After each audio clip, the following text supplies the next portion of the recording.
Hey guys, and welcome back to my Nitec channel. It's me Farzana and Assalamualaikum. Hope you guys are doing well, and I am totally aware that last few days the 4NA students have just received your results. Okay, it's gonna be like, I know that moment was so nerve-wracking and like you don't know whether you're gonna PFP, DPP or Sec 5, but anyways, that is on that day.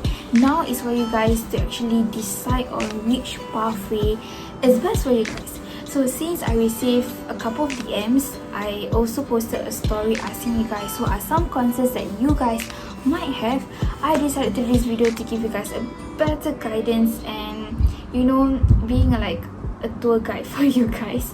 So anyways, I have a couple of questions over here for me to answer and address it. And if you guys are still having doubts or having any questions that are not mentioned in this video, don't be shy.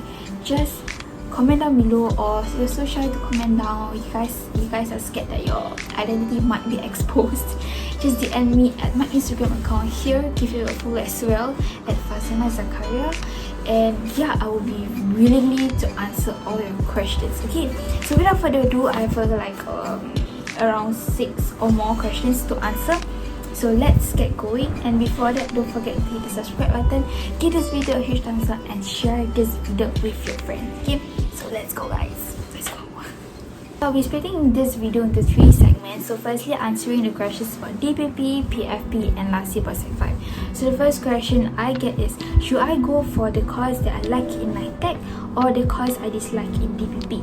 So for me personally, straightforward would be the course that I like in Nitec.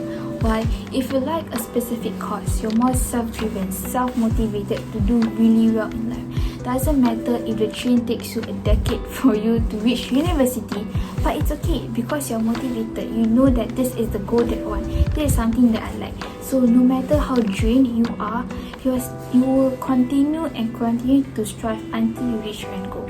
So unlike like you pursuing DPP, try to imagine 5 minutes in class, you don't like the lecture, you don't like the course.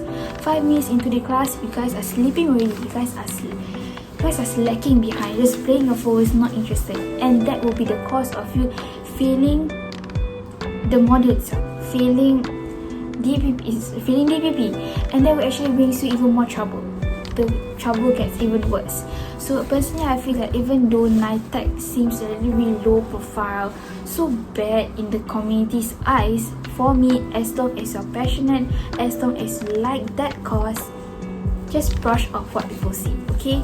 I know that this community, sometimes people have that stereotypical thinking that, oh, Nitec confirm cannot go very far. Hello, excuse me, people, okay? Don't think like that, okay? As long as you're passionate, brush off what the negativity people say to you, because you know what you're doing. You are the one who controls your life, not them, okay?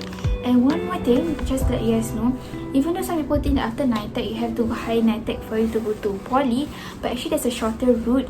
If at the end of your 2 years in Nitec, you get a GPA of 3.5 and above, you are eligible to go for poly. So that is like a straight shortcut for you to go poly. You don't have to go to higher Nitec. But for me, for my advice, it's based on your capability as well. So you have to really think through thoroughly.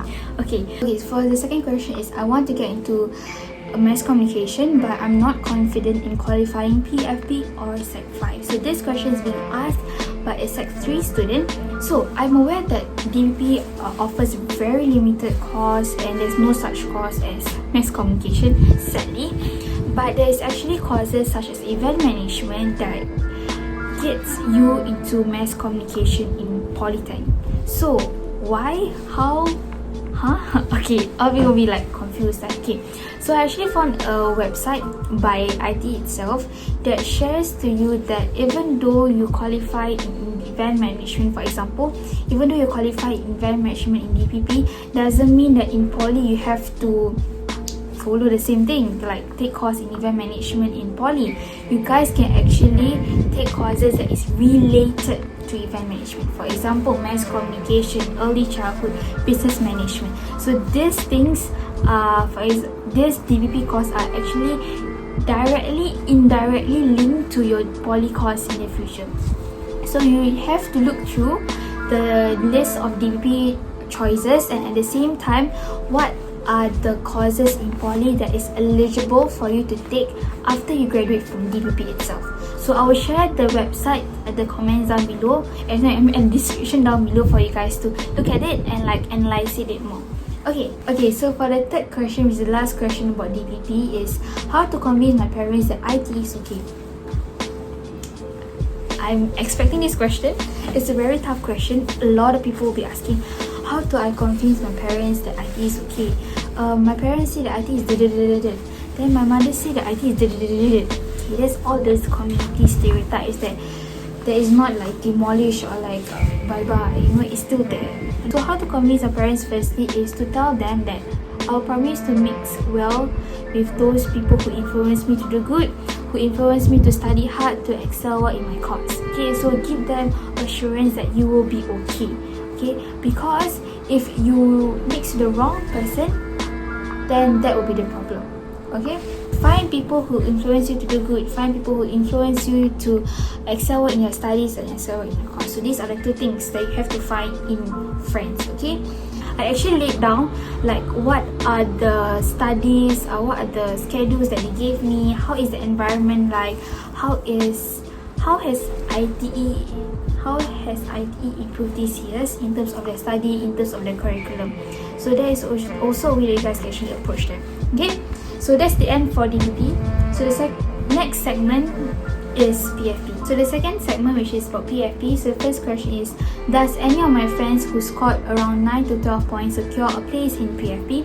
My answer is yes, they do secure a place in PFP, but they don't secure the course that they want in PFP. So most likely, those who scored between 9 and 12, you guys have to be prepared, because they will give you the choice, mostly your third, fourth or fifth course of choice. So you guys have to be prepared and make sure that all the 5 choices that you guys choose is something that you like. It's not something that you like tikam, oh okay, this one can lah. No, okay, you guys have to really think through, look at the course requirements, look at what they are teaching you, what are the exposure that they are giving you, and at the same time whether you are okay with the amount of stress, whether you are not okay with the amount of stress, and stuff like that. So for me, for instance, my friend who scored about 9 to 12, her name is Afini. So she is currently in NYP, and if I'm not wrong, she received her third or second choice in NYP. So she get social work course. I don't remember the full name, I'm sorry Afini. But that is her third choice when she scored about 9 to 12. Okay, so the last question is, I missed PFP criteria by 2 points. Is there any approved system for us? Sadly, no. Okay, for you guys who don't know, I think a couple years back, PFP criteria was until 11, but they bring up to 12. Okay, but right now I also see that some of my juniors, they achieve like 13. Then I feel damn bad for them. It's like only one more. Even though you didn't get into PFP, but just heads up, if you get into DPP, you will get the first choice that you want. So pick properly, okay? Because they will look at your points and like, oh, this one not bad, near PFP, is a potential to do well in DPP. So okay, even though that you don't get to PFP, but you get the first choice of DPP. So be proud there, okay? So let's move on to the last section, which is about Sec 5 questions.